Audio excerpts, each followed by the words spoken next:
Hello everyone. Today we will see the basics of sequential logic design.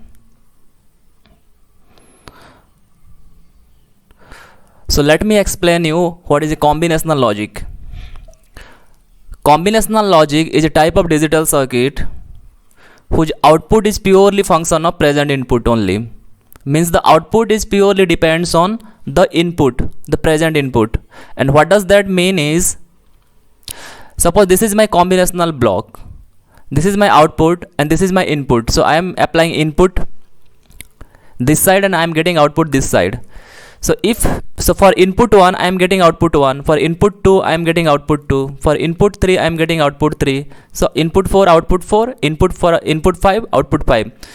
So all these outputs are, for example, output 5 doesn't depend on the previous input. Like it doesn't depend on I1 or input 1, 2, 3 or 4. It purely depends on the input 5 only. Okay.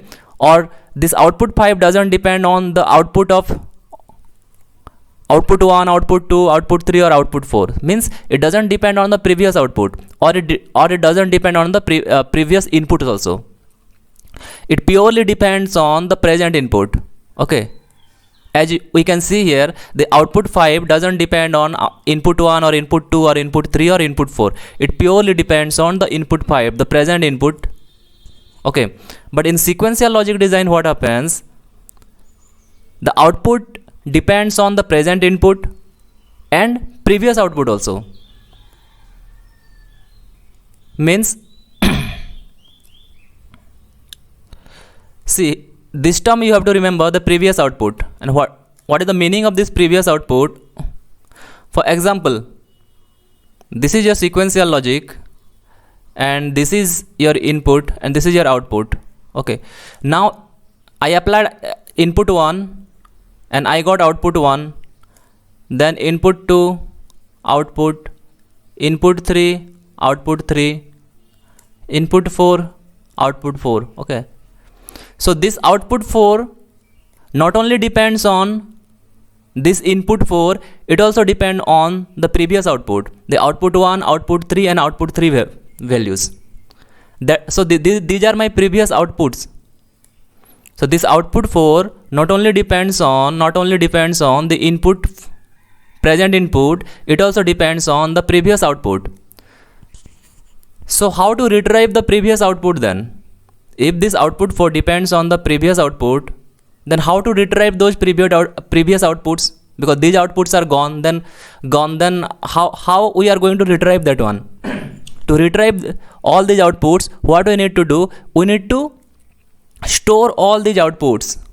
This output 3 or output 2 or output 1. We have to store all these previous output. So where it can be stored? It needs to be stored in a memory element, right? Because only memory can store a data. So what we need to do is we need to store the previous output.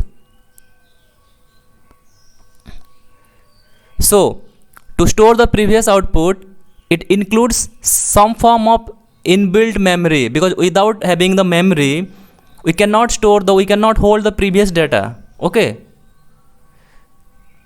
That we have to remember, that it not only depends on the present input, it also depends on the previous output. And to hold the previous output, there should be a memory element in sequential logic design. Okay. And what are the sequential circuit? Sequential circuit, flops is a sequential circuit, counter, memories, registers, all these are sequential circuit, or we can say sequential logic. And the basic building blocks of sequential circuit is flip-flop. All the sequential circuits are constructed from flip-flops only. That we have to remember. So these are the basic building blocks. Flip-flops are the basic building blocks of sequential logic. Okay. So different type of flip-flops are available, like D flip-flop, SR flip-flop, JK flip-flop, T flip-flop. Okay. So all these sequential logic like registers, counters, memories, all are made of flip-flop only. And we know that combinational circuits are made of basic logic gates like AND gate, OR gate, NAND gate. Okay. All the combinational circuits are made of these basic constructs like AND, OR, NAND, XOR, all these basic gates. But the flip-flops are made of logic gates. That we need to know that all the flip-flops are made from logic gates, means NAND, AND, OR, XOR, all these gates. So now you think a sequential circuit is made of flip-flop and flip-flops are made of logic gates. And so that means all the sequential circuits are made from basic gates internally, because flip-flop is made of logic gates, AND gate, OR gate, NAND gate, and all the sequential circuits are made of flip-flops, and definitely flip-flops are made of, sequential circuits are made of basic gates. So a sequential circuit has combinational logic, we can say, because combinational logic is made of all the basic gates, AND gate, OR gate, NAND gate, and here we discuss that the sequential logic hold the previous data, and to hold the previous data means it depends on the previous output, and to hold the previous data there should be a memory element. So a sequential circuit has memory element and combinational logic. That we need to remember. A sequential circuit has memory element to hold the previous data and a combinational logic, because the flip-flops are made of combinational logic and sequential circuits are made of flip-flops. Okay, that we have to remember. Okay, let's see the basic blocks. So this is a sequential circuit. So as we discussed that sequential circuit is made of combinational logic, then memory element. Okay, that we have to remember. It is made of combinational logic and memory element. So this is the input. So we are giving input to combinational logic. Then we are getting the output. Okay, and there is a feedback path. There is a feedback path from the output to memory element and memory element to input. So this is my sequential block actually.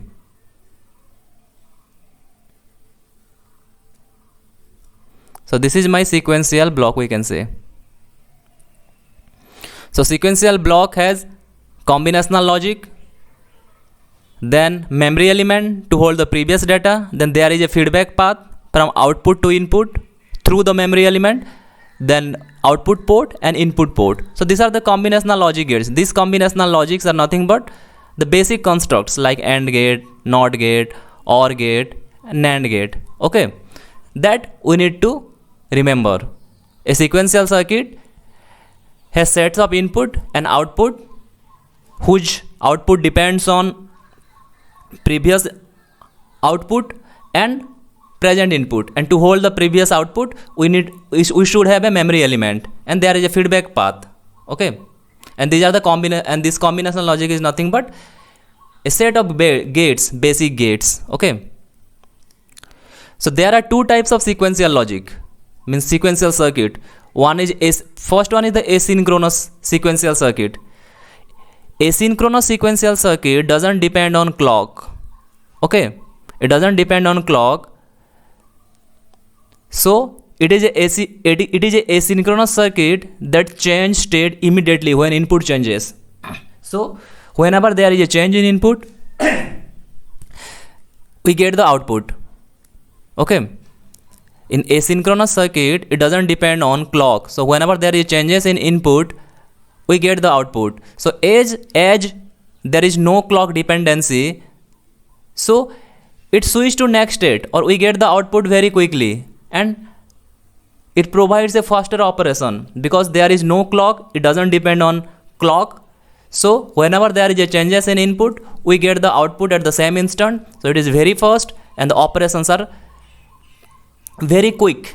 So from one state to another state, it moves very quickly in asynchronous circuit. That we have to remember. The first thing we have to remember is there is no clock dependency for asynchronous circuit, and so as there is no dependency on clock, so whenever there is changes in input, it is reflected at the output side. Okay, so the operations are very faster and it is very quick. That we have to remember for asynchronous circuit. Then the next one is the synchronous logic. So this is the second type of sequential logic or sequential circuit, synchronous. It depends on clock. Sequential circuit depends on clock, and its inputs are clock, external input. The external input can be a label or pulses, and this circuit is synchronized with the clock. So the difference we have to remember here is it depends on the clock, but asynchronous doesn't depend on the clock, and it has a set of external inputs. The input can be label type or pulse type, okay, and this circuit is synchronized with the clock. So without clock this circuit won't work, and we do not get the output. And another thing we have to remember is this clock is input, but this clock is a circuit actually.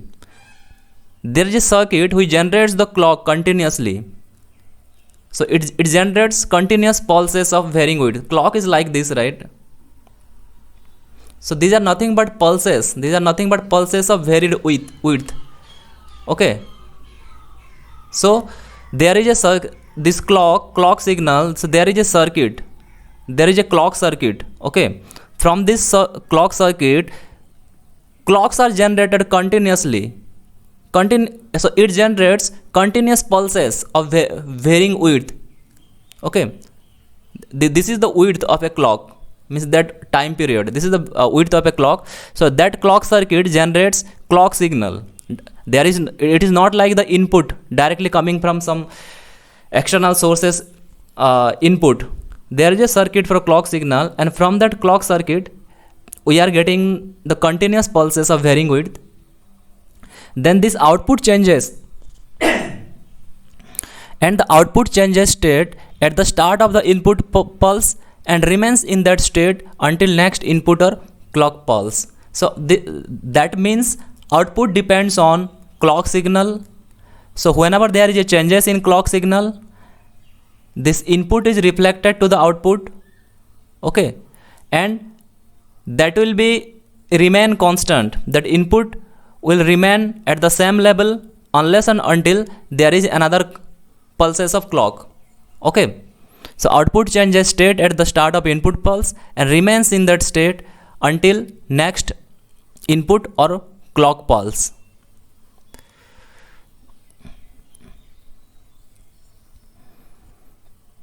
Then let's see a flip-flop example.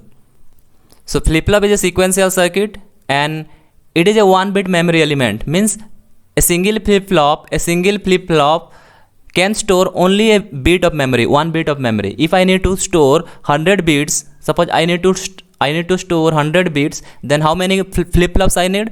I need 100 flip-flops, because a single flip-flop store 1 bit element. So to store 100 bits, I need 100 flip-flop. And all flip-flops are edge sensitive. Edge sensitive means this is like it can be positive edge or it can be negative edge. So it depends on the positive edge of clock or negative edge of clock. This means edge sensitive means, okay. So this is example of SR flip-flop. So this is the block diagram of SR flip-flop. Inputs are S and R, set and reset, and this is the Q and Q bar, and this is a clock signal because it depends on all the flops are depends on the clock, and these are the synchronous circuit. So it depends on the clock, and this is edge sensitive. So this is the symbol of edge, okay. This is a symbol of edge. This is edge sensitive, and this is the circuit diagram for SR flip-flop. Input is S, R, then there is a input clock here, input S, R, clock, then output is Q, and there is Q bar, negation of Q. So this is NAND gate, 4 NAND gate. So 1, 2, 3, 4. There is 4 NAND gate. As I said that all the sequential logics are made of combinational circuit. So this NAND gate, all these are basic gates. So these are the combinational circuit, okay. And there is a feedback. As we saw that in sequential logic, there is a feedback path, right? See here we can see there is a feedback path from output to input. So here there is a feedback path from output to input, okay, through memory element. This is a NAND gate, and this is the truth table for SR flip-flop. So if clock is 1, SR QN plus 1, this is the present this is the output, and this is my next output, okay. So if S and R are 0 0, then this output will be my previous output. It will hold the previous output. If it is 0 1 and if clock is 1, clock is 1 means it is positive edge, then output will be 0. So as it is a negation 1, so it will be 1. Then SR, if it is 1 0, output will be 1. If it is 1 1, then the output will be, output of flip flop will be, QN will be not defined. Okay, so whenever there is a 0, 0 means set. Okay, QN means no change, it holds the previous output. So whenever SR equal to 0 and 0, then there is no change in output. Whatever the output we had, that output will be reflected, means that we will have the same output. So there is no change. QN means 0 means set, 1 means reset, and this cross means not defined. So when S equal to 1 and R equal to 1, it is an invalid state. This we have to remember, this is an invalid state when S equal to 1 and R equal to 1. This is an invalid state. Okay, so this part also we need to remember. This clock is this, all 1 means this is a positive edge. Okay,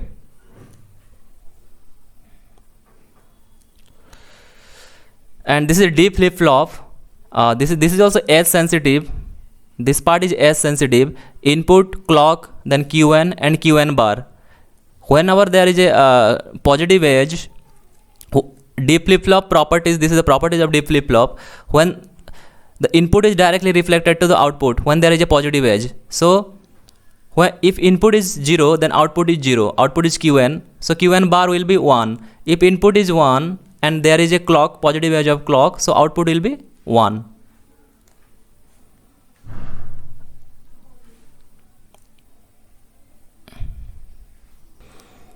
So the input has to be active all the time.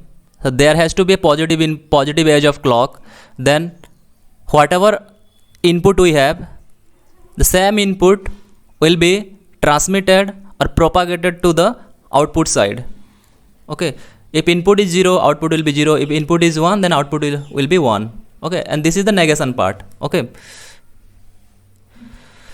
so this is the last of this tutorial, and I hope that you guys learned something or understood this sequential logic design concept. This is the basics of sequential logic.